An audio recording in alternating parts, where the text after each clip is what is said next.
예배할 때라는 제목으로 하나님의 말씀 증거하도록 하겠습니다. 누군가와 대화를 할 때 그 상대방의 말을 잘 듣고 이해하고 또 공감하는 것이 참으로 중요한 것 같습니다. 한 사람이 일방적으로 내 말만 하고 상대방의 말을 듣지 않는다면 과연 어떻게 될까요? 그 대화는 온전한 대화가 되지 못하고요. 또한 인격적으로 충만한 그런 깊이 있는 대화까지 할 수 없을 것입니다. 이처럼 우리가 신앙생활이란 바로 하나님과의 대화인 것 같습니다. 우리의 생각과 가치관과 관심을 하나님 앞에 맞춰 나가는 것, 그게 하여 내가 하고 싶은 말만 하나님께 아뢰는 것이 아닌 하나님의 뜻을 내가 온전히 이해하고 하나님의 뜻대로 나를 맞춰가는 것, 그것이 바로 신앙생활인 것 같습니다.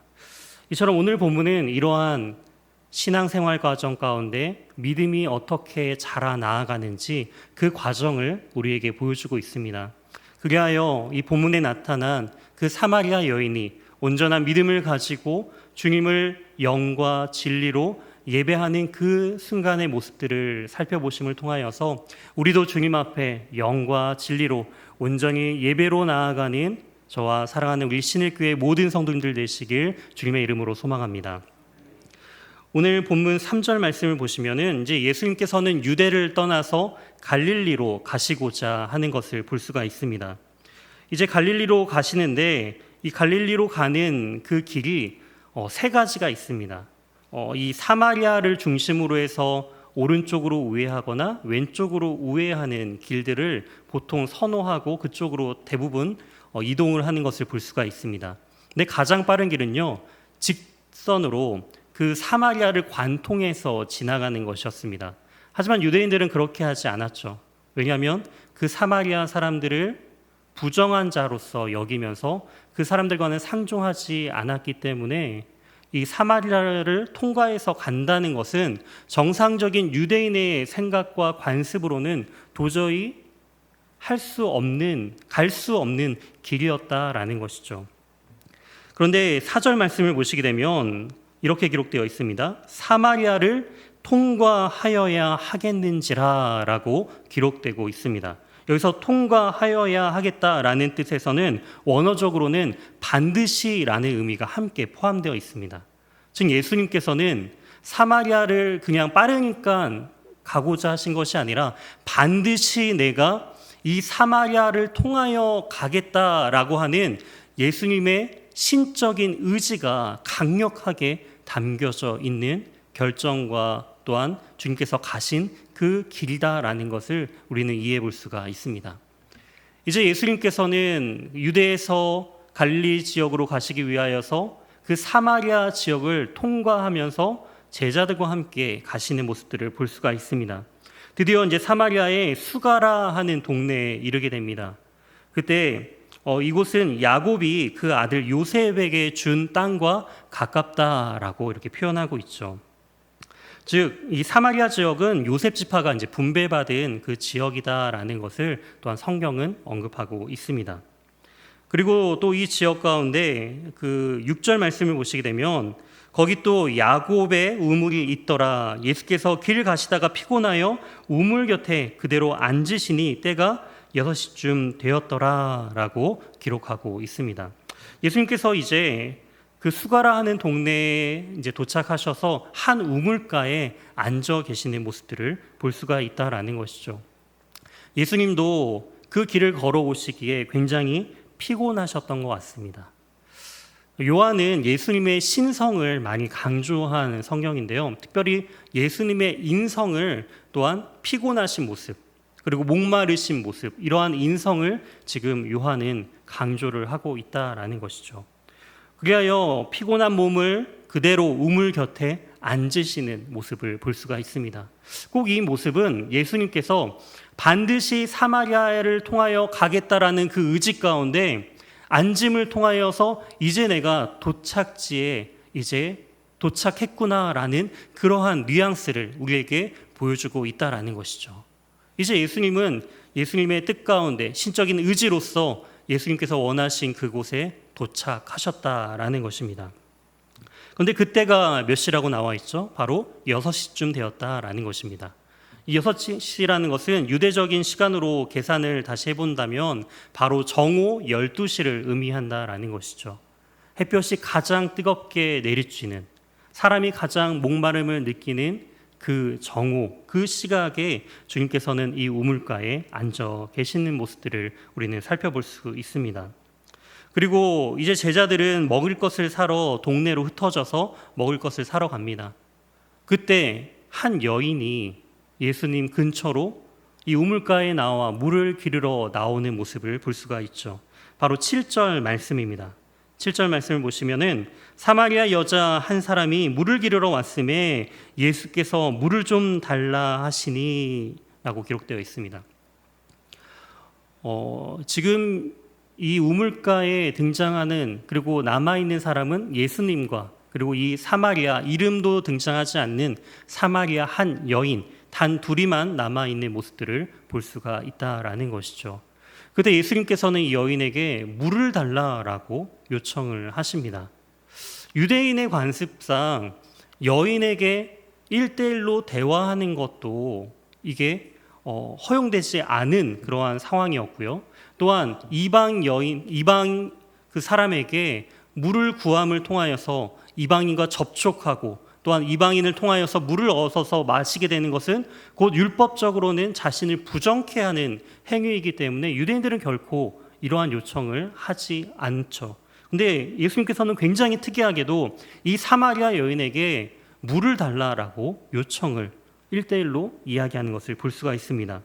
그때 오히려 이 사마리아 여자가 의아해하면서 예수님께 이 9절에 이렇게 질문을 하고 있습니다.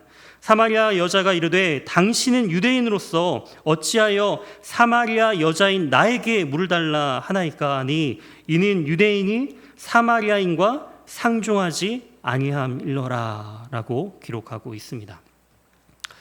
우선 이 사마리아 여인은 왜 혼자 왔을까요? 왜 정오에 햇볕이 그렇게 뜨겁게 쬐는 그 정오에 아무도 오지 않는 그 시각에 왜 이 여자는 혼자 지금 우물 곁으로 오게 된 것일까요? 18절을 근거로 보시게 되면은 이 여자에게는 남편이 5명이 있었던 여자입니다. 그런데 이혼을 하고 이제 한 사람과 한 남자와 이제 동거를 하면서 이제 6번째 남자를 남편으로 맞이하여 그렇게 생활하고 있었던 여자였기 때문에 우물가는 어떤 곳인가요? 바로 여성들이 함께 모여서 이야기 나누는 곳이었죠.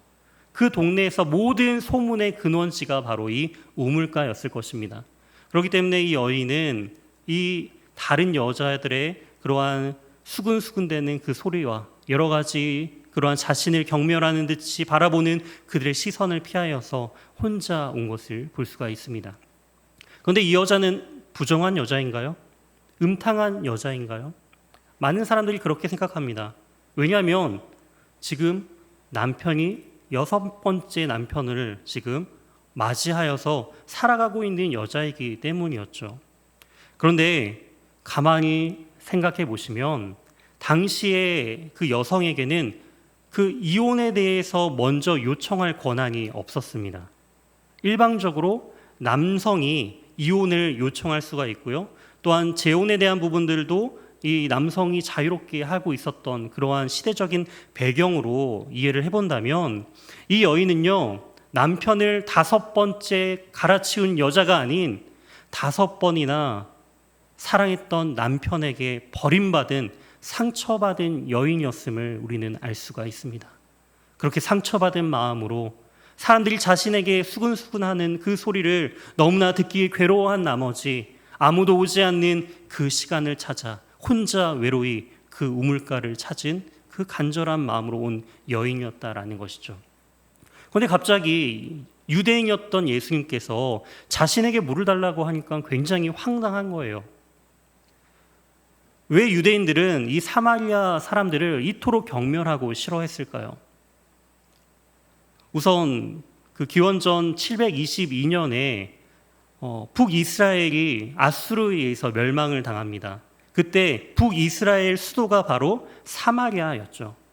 아수르의 정책은요, 이 핵심 지역이었던 이 사마리아에 그 외부 다른 지역의 이방 민족들을 그쪽으로 이주시켜서 강제 이주 정책을 펴서 그 사마리아 지역에 사는 사람들과 함께 결혼을 시킵니다. 즉 유대인과 이방인들이 함께 결혼하여서 또한 지내게 되면서 그 민족을 완전히 혼합시켜버리는 그러한 일들을 벌이게 되었다라는 것이죠. 민족성이 말살되었죠. 그리고 BC 586년에 이제 남유다도 이 바벨론에 의해서 멸망을 당합니다. 그리고 시간이 흐른 뒤에 이제 그 성전과 또한 이제 성전을 짓기 위하여서 그 바벨론 포로 가운데 끌려갔던 사람들 중에 일부가 다시금 돌아와서 성전을 재건하려고 했을 때 바로 사마리아 사람들이 주도적으로 그 성전 재건을 방해하는 모습들을 볼 수가 있습니다. 이름을 통하여서 이제 완전히 유대인에게 사마리아에 대한 인식은 어떠한 것이죠? 민족을 배반하고 그리고 그 성전을 짓는 일을 방해하는 파렴치 못한 민족으로서 여기면서 같은 민족으로 여기지 아니하고 그들은 개만도 못한 인간 취급도 하지 않는 그러한 모습들을 볼 수가 있었습니다. 이처럼 그렇게 사람 취급도 하지 않았던 그 유대인이었던 그 사람이, 그 남자가 갑자기 자신에게 와서 물을 달라 요청하니까 이 사마리아 여인은 황당할 수밖에 없었다라는 것이죠. 그렇잖아요. 무엇인가 자신이 필요할 때만 연락하는 분이 있다라고 한다면 얼마나 황당할까요? 평소 그렇게 연락이 안 왔다가 수십 년 만에 아니면은 정말 몇 년 만에 전화를 오면서 내 자녀가 결혼하니까 와달라라고 이렇게 연락을 하신다면 갑자기 황당하시겠죠. 그런 것처럼 지금 원수지간이었던 그러한 유대인과 사마리아 그러한 배경을 가진 상황 속에서 예수님께서 이 여자에게 한 요청은 무례하게 이 여인은 받아들였다라는 것입니다. 그때 예수님께서는 이 여자에게, 이 사마리아 여자에게 10절에 이렇게 말씀하시죠. 예수께서 대답하여 이르시되 내가 만일 하나님의 선물과 또 내게 물을 달라 하는 이가 누구인 줄 알았더라면 내가 그에게 구하였을 것이요 그가 생수를 내게 주었으리라 라고 예수님께서 이 사마리아 여인에게 말씀하고 있습니다. 대화가 굉장히 서로 다른 이야기들을 하고 있는 것처럼 느껴집니다. 예수님께서는 이 여자에게 물을 달라 이야기하세요. 그러니까 여자가 왜 유대인인 당신이 나에게 물을 달라 하십니까? 라고 이야기하니까 예수님께서 너가 만약에 물을 달라 하는 이가 누구인지 알았더라면 오히려 너가 나에게 생수를 구하였을 것이다 라고 이야기를 하는 거예요. 지금 여기서 말하는 같은 이야기를 하고 있지만 전혀 다른 개념의 이야기를 하고 있는 것을 우리는 알 수가 있습니다. 이 여자는 예수님께서 달라고 하시는 그 물을 마시는 물로서 생각을 하고 있고요. 그 다음에 예수님께서 말씀하시는 그 하나님의 선물, 그가 주는 생수는 과연 무엇일까요? 사도행전 8장 19절과 20절 말씀을 우리 자막을 보시면서 함께 우리 읽도록 하겠습니다. 이르되 이 권능을 내게도 주어 누구든지 내가 안수하는 사람은 성령을 받게 하여 주소서 하니 베드로가 이르되 내가 하나님의 선물을 돈 주고 살 줄로 생각하였으니 내 은과 내가 함께 망할지어다. 아멘. 지금 이 베드로는 하나님의 선물로서 무엇을 이야기하고 있죠? 바로 성령을 이야기하고 있다라는 것입니다. 예수님도 이러한 맥락으로 이 여인에게 말을 하고 있는 거예요. 내가 누구인 줄 알았다면 바로 너가 나에게 이 성령을 구하였을 것이다 라는 그러한 의미로 예수님께서는 이 사마리아 여인에게 말씀하고 있는 것을 볼 수가 있습니다. 그때 11절에 이 여자는 이렇게 말합니다. 주여 물 기를 그릇도 없고 이 우물은 깊은데 어디에서 당신이 그 생수를 얻게 싸움나이까 라는 것이죠. 당신을 보니까 지금 물을 기르기 위한 도구가 아무것도 없는데 어떻게 당신이 나에게 저 우물의 물을 길어서 줄 수 있겠습니까? 라고 지금 되묻고 있는 것입니다. 전혀 다른 이야기들, 서로 이해되지 못하는 말들을 하고 있다라는 것이죠. 그때 이 여인은 또 12절에 이렇게 물어봅니다. 우리 조상 야곱이 이 우물을 우리에게 주셨고 또 여기서 자기와 자기 아들들과 짐승들이 다 마셨는데 당신은 그러한 야곱보다 더 큰 사람입니까? 라고 묻고 있는 것입니다. 가만 보니까 이 사람이 말하는 내용들이 뭔가 범상치 않는 거예요. 첫 번째 관심은 그저 물이었습니다.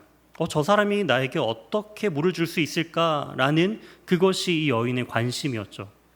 하지만 이렇게 고민해서 보니까 이 사람이 말하는 물이 그 물이 아닌 것 같다라는 느낌이 온 거예요. 그렇기 때문에 우리 조상 그 야곱대로부터 우리에게 주어서 지금까지 먹고 있는 이 우물을 준 야곱보다 당신은 더 큰 사람입니까? 라고 하면서 예수님께 이제 관심을, 이 여인이 서서히 물에서 그 예수님을 바라보는 관점으로 시선이 바뀌어 나아가고 있는 것을 우리는 볼 수가 있습니다. 그때 예수님께서 말씀하시죠. 예수께서 대답하여 이르시되 이 물을 마시는 자마다 다시 목마르려니와 내가 주는 물을 마시는 자는 영원히 목마르지 아니하리니 내가 주는 물은 그 속에서 영생하도록 솟아나는 샘물이 되리라. 아멘. 지금 이 여인은 우물에 나와서 자신의 힘과 노력으로 그 우물의 물을 길어서 먹기 위해 나오려고 했습니다. 하지만 주님께서 주시고자 하는 그 물은 어떤 물이라고 하시죠? 바로 속에서 영생하도록 솟아나는 샘물이라고 말씀하고 있습니다. 즉 바로 그 물이 땅을 뚫고 나와 온 사방을 적시고 흘러서 나오는 자마다 마실 수 있는 샘물이 되게 해주겠다라는 것이죠. 그러자 이 여자는 이 예수님의 말에 15절 이렇게 대답하고 있습니다. 여자가 이르되 주여 그런 물을 내게 주사 목마르지도 않고 또 여기에 물 기르러 오지도 않게 하옵소서. 다른 사람의 시선을 피해 매번 물을 기르러 오는 그 모습이 너무나도 고단하고 힘든 거예요. 그러니까 한 번 마시게 되면 영원토록 목마르지 않은 그 샘물과 같은 물을 준다고 하니까 이 여자는 그 물을 구하고 있는 것입니다. 나의 그 목마름을 채워주사 이 자리에 더 이상 나오지 않도록 그렇게 도와달라라고 이야기를 하고 있었다라는 것이죠. 이러한 사마리아 여자의 대답에 예수님께서는 갑자기 주제를 바꿔서 이러한 질문을 하십니다. 16절 말씀입니다. 이르시되 가서 내 남편을 불러오라 라는 것이죠. 지금 물 얘기하고 있었잖아요. 물 달라 했고 내가 누군 줄 알았다면 너가 오히려 구했을 것인데, 그러자 이 여자가 그럼 나에게 그 물을 달라라고 요청했다면 그럼 이제 물을 주시면 되는 거잖아요. 근데 예수님의 질문은 뭐죠? 내 남편 좀 데리고 와봐 라는 거예요. 왜 예수님께서는 이런 질문을 하셨을까요?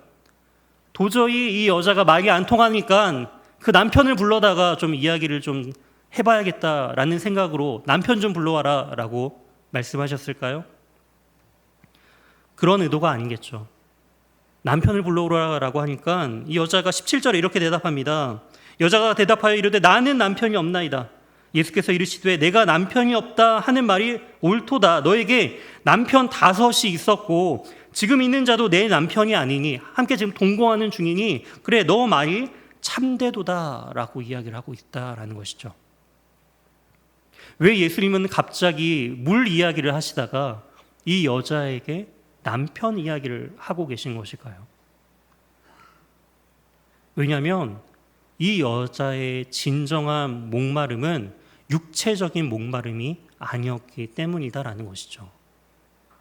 이 여자는 지금 남편이 5명이 바뀌고 지금 동거하고 있는 그런 상황 가운데 사람들에게 받는 수군댐과 또 자신을 바라보는 그 시선이 너무나 괴롭고 그러한 시선을 피하여 강한 영적인 굶주림 상황 가운데 있었다라는 것을 우리는 알 수가 있습니다. 이 여자가 가만 보니까 이 예수님이란 이 분이 유대인이었던 이 사람이 뭔가 범상치가 않은 거예요. 그러면서 그에 대한 인식, 예수님에 대한 인식이 19절 하반절 바로 선지자로서 인식하는 것을 볼 수가 있습니다. 가만 보니까 내가 말하지도 않았는데 나의 상황을 아는 거 보니까 아마 선지자인 것 같구나 라고 하면서 이 여성의 시선이 점점 바뀌어 나가고 있는 것을 볼 수 있다는 것이죠. 즉 예수님께서는 이러한 질문을 통하여서 이 사마리아 여인의 삶의 본질적인 문제 앞에 지금 서도록 만드는 것을 우리는 볼 수가 있습니다. 예수님의 관심은 그저 물이 관심이 아니라 이 여자의 진정한 목마름이 무엇인가, 그 내적인 목마름이 무엇인지를 주님께서는 바라보고 그 여자로 하여금 자신의 진정한 목마름이 무엇인지를 깨닫게 해주고 있다라는 것을 우리에게 말씀해주고 있습니다. 그러면서 이 여성의, 이 사마리아 여자의 정말 내면 깊숙한 그런 목마름과 갈증과 고민은 과연 무엇이었을까요? 그것이 바로 20절에 나와 있습니다. 우리 20절 말씀 함께 합독하도록 하겠습니다. 우리 조상들은 이 산에서 예배하였는데 당신들의 말은 예배할 곳이 예루살렘에 있다 하더이다. 아멘. 지금 무엇에 대해 질문하고 있죠? 바로 예배할 곳에 대하여서 이야기를 하고 있습니다. 바로 예배할 장소에 대해서 지금 이야기를 하고 있다라는 거예요. 왜 이러한 고민을 했을까요? 이 여자는요, 유대인에게서 손가락질 받고 사람 취급 받지 못하는 바로 사마리아 사람이었습니다. 그리고 그 사마리아 사람들 안에서도 부정한 여인이라 손가락질 받으며 혼자 아무도 없는, 나오지 않는 그 시간에만 나와야 했던, 외로웠던, 영적인 목마름이 있었던 여자였다라는 거예요. 그들도 하나님을 예배했죠. 그리심산에서, 이 산에서 그들은 예배했습니다. 근데 그 여자는 이런 고민을 하는 거예요. 사람들이 다 나를 부정하다라고 여기고 나도 이렇게 너무나 부족한 인생을, 삶을 살아가고 있는데 과연 내가 드리는 그 예배를 하나님께서는 받으실까? 내가 너무나 죄인인데 내가 드려지는 그 예배를 과연 하나님께서는 받고 계시는 것일까? 이 여인의 고민이었다라는 거예요. 정말 내면 깊숙한 그 고민, 그 고민의 끝자락에 서보니 그 여인은 바로 내가 하나님 앞에 예배 드릴 수 있는 존재인가, 나의 예배는 온전한 예배인가 라는 부분들을 고민하고 있었다라는 것이죠. 사랑하는 신일교회 성도 여러분, 우리는 어떠한 목마름으로 살아가고 있습니까? 나의 목마름은 무엇입니까? 내가 지금 가장 힘들고 갈급해하는 것은 과연 무엇인가요? 나의 육체를 채우고자 하는 목마름 가운데 계십니까? 아니면 정말 예배에 대한 그런 영적인 목마름을 가지고 계십니까? 주님께서는 이러한 영적인 목마름에 갈급해하며 어떠한 예배를 드려야 하는지에 대해서 묻고 있는 이 여인에게 주님께서는 21절부터 24절에 이렇게 말씀하고 있습니다. 우리 21절부터 24절 말씀 함께 합독하도록 하겠습니다. 예수께서 이르시되 여자여 내 말을 믿으라. 이 산에서도 말고 예루살렘에서도 말고 너희가 아버지께 예배할 때가 이르리라. 너희는 알지 못하는 것을 예배하고 우리는 아는 것을 예배하노니 이는 구원이 유대인에게서 남이라. 아버지께서 참되게 예배하는 자들은 영과 진리로 예배할 때가 오나니 곧 이때라. 아버지께서는 자기에게 이렇게 예배하는 자들을 찾으시느니라. 하나님은 영이시니 예배하는 자가 영과 진리로 예배할지니라. 아멘. 예배할 때가 온다라는 거예요. 예배할 때. 그런데 이 예배하는 대상이 누구로 나와 있죠? 21절 보시면은 아버지께 예배할 때, 아버지께 예배할 때가 있다라고 나와 있고요. 23절에도 아버지께 참되게 예배하는 자들은 영과 진리로 예배할 때가 온다라고 말하고 있고요. 또한 이후에 아버지께서는 자기에게 이렇게 예배하는 자를 찾으시느니라라고 말을 하고 있습니다. 예수님은 여기서 예배에 대한 핵심을 말씀해주고 있는 거예요. 예배를 누가 받고 계신다라고 말씀하시는 거죠? 바로 아버지, 하나님 아버지께 예배할 때가 이른다라는 거예요. 아버지께서 참되게 예배하는 자들을 찾으시고 하나님께서는, 바로 이 아버지께서는 영과 진리로 이 예배할 때가 오게 만든다라는 거예요. 그렇다면 이 영과 진리로 예배하는 것, 어떻게 예배하는 것일까요? 계속적으로 요한에서 나오는 이 영이란 바로 성령을 의미합니다. 성령 하나님으로. 그리고 진리, 여기서는 진리 대신, 말씀 대신 바로 예수 그리스도를 의미하고 있다라는 것이죠. 진리이신 예수님 안에서 예수님께서 보내시는 보혜사 성령으로 예배하는 때가 올 것이다 라는 거예요. 지금 그것을 주님께서는 말씀해 주고 있다라는 것입니다. 하나님께서 원하시는 예배의 모습, 바로 예수님을 통하여, 성령님을 통하여 하나님을 온전히 인식하고 예배하는 것, 하나님을 온전히 알아 주님을 예배하는 그 예배자를 찾는다라는 것입니다. 그렇기 때문에 장소가 중요한 것이 아니라, 누가 예배를 드리는 것이 중요한 것이 아니라, 올바로 하나님을 아는 자들이 주님을 예배하는 것을 원하신다라는 것이죠. 하나님께서는 예수님을 통하여 그 십자가의 죽으심과 부활하심을 통하여서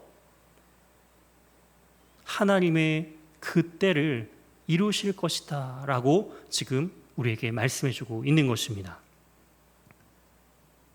사랑하는 우리 성도 여러분, 이처럼 우리가 영과 진리로 주님을 예배해야 합니다. 하나님의 때, 하나님께서 찾으시는 그러한 예배자의 모습으로서 우리는 하나님이 어떠한 분이신지 올바로 인식하고 예수 그리스도를 통하여서 보혜사 성령님의 은혜로 말미암아 주님을 예배하는 그러한 삶의 예배자로 나아갈 때에 우리의 진정한 이 영적인 목마름과 갈급함들은 생수처럼 우리 안에 기쁨으로 회복되어 나올 것입니다. 주님께서는 그걸 말씀해 주는 거예요. 우리의 육체적인 목마름은 이 땅에 살아가면서 계속적으로 되겠죠. 이 사마리아 여인도 이후에 계속 우물가에 찾아오지 않았을까요? 아니요, 찾아왔겠죠. 제자들은 지금 뭘 하러 떠났나요? 사마리아 마을 가운데, 그렇게 부정하게 여기는 그 사마리아 마을 가운데 나아가서 먹을 것을 구하기 위해 나아갔잖아요. 이 세상에 살면서 우리에게 목마름, 육체적인 목마름, 먹을 것에 대한 필요, 물질적인 것 여전히 우리는 필요할 것입니다. 하지만 주님께서 말씀하시는 거예요. 그것이 우리의 목마름을 채워줄 수 없다라는 것이죠. 참된 진정한 멈추지 않는, 영원히 솟아나는 진정한 그 갈증의 원인은 하나님과의 그 관계가 단절되고 우리가 하나님 앞에 예배드리지 못하는 그 순간이 우리의 진정한 목마른 상태에 있는 모습이다라는 것을 우리는 기억했으면 좋겠습니다. 하나님께서 주시는 그 은혜로, 그 생수의 근원 되신 그 주님의 은혜로 충만하며 나아갈 때에 우리는 더 이상 영적인 목마름에 억눌려 있지 않게 된다라는 것입니다. 사마리아 여인의 삶이 변화되었어요. 주님을 만나고 주님께서 바로 우리가 그토록 기다리던 메시아, 바로 구원주 되심을 깨닫고 나서 이 여인의 삶이 180도로 변화됩니다.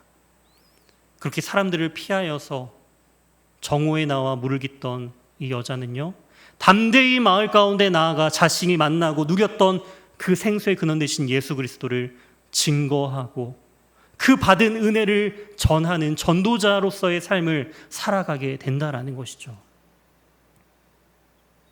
주님을 만날 때 변화됩니다. 주님의 은혜를 경험할 때 온전히 우리의 진정한 목마름이 해결될 것을 믿음으로 나아가시길 소망합니다. 그렇다면 예수님께서는 왜 반드시 이 사마리아를 통과하셨어야만 했을까요? 주님은 왜 이 길을 걸어가신 것일까요? 우선 이 본문의 맥락상, 이 본문을 중심으로 보게 된다면 예수님께서는 아무도 관심 갖지 않았던, 부정하게 여겼던 이 한 여인을 만나러 오셨다라는 것이죠. 그 한 여인을 만나시고 변화시켜 주셨다라는 것입니다. 주님께서는 지금도 그 한 영혼을 찾으시며 그 주님께서는 그 한 영혼이 변화되기를 원하시는 간절한 마음으로 예배하는 자들을 찾고 계시다라는 거예요.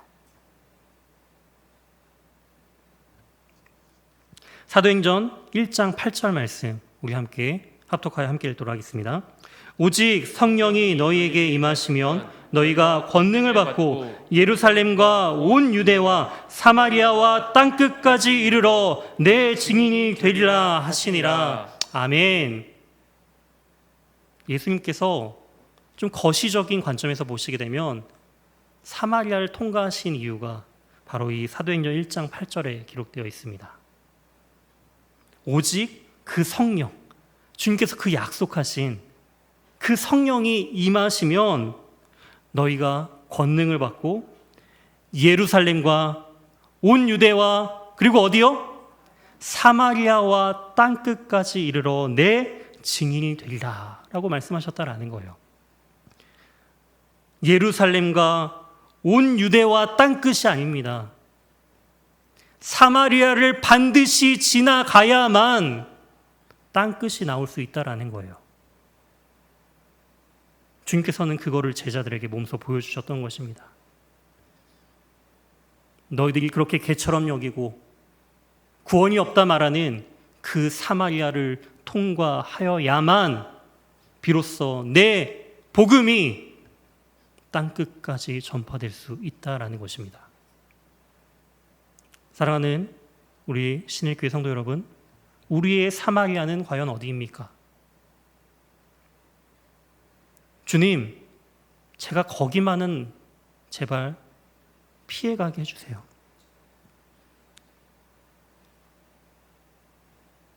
내가 그 사람에게만, 딱 그 사람에게만 복음을 전할 수 없습니다. 혹시 지금 떠오르시는 그 한 사람이 있다라고 한다면 바로 그 사람이 사마리아입니다. 주님께서는 그곳을 통과하기를 원하신다라는 것이죠. 우리가 변화시키는 것이 아닙니다. 주님께서 변화시켜 주실 것이고요. 주님의 말씀 가운데 순종함으로 나아갈 때 주님께서는 역사하십니다. 이 본문상 제자들은 아무것도 하지 않은 것처럼 참 능력 없는 제자들처럼 보이기도 합니다. 그저 먹을 것 찾으러 가는 그냥 그 제자들처럼 보이죠. 하지만 제자들은요, 주님이 가신다라고 한다면 어디든지 따라갔습니다. 그게 제자예요. 부족하지만 주님께서는 그 제자들을 한 명 한 명 세워주십니다. 그리고 비로소 하나님의 복음의 신실한 일꾼으로 참된 능력으로서 온 세계의 열방 가운데 주의 복음 들고 자신의 생명 다하도록 그 사명을 온전히 감당하는 주의 군사들로 세워주셨음을 기억하시기 바랍니다. 우리는 연약합니다. 부족합니다. 하지만 주님 보고 따라갑니다. 주님의 그 성령으로 충만함을 받아 우리의 영적인 갈급함이 해결되길 소망합니다. 오늘 이 밤 주님께 간절히 기도하며 나아갈 때 주님 만나시고 주님의 그 은혜로 말미암아 우리의 영적인 갈급함이 해결되며 주님께서 우리에게 보여주신 그 사마리아로 담대히 믿음으로 걸어 나아가는 저와 사랑하는 신일교회 모든 성도님들 되시길 주님의 이름으로 소망합니다.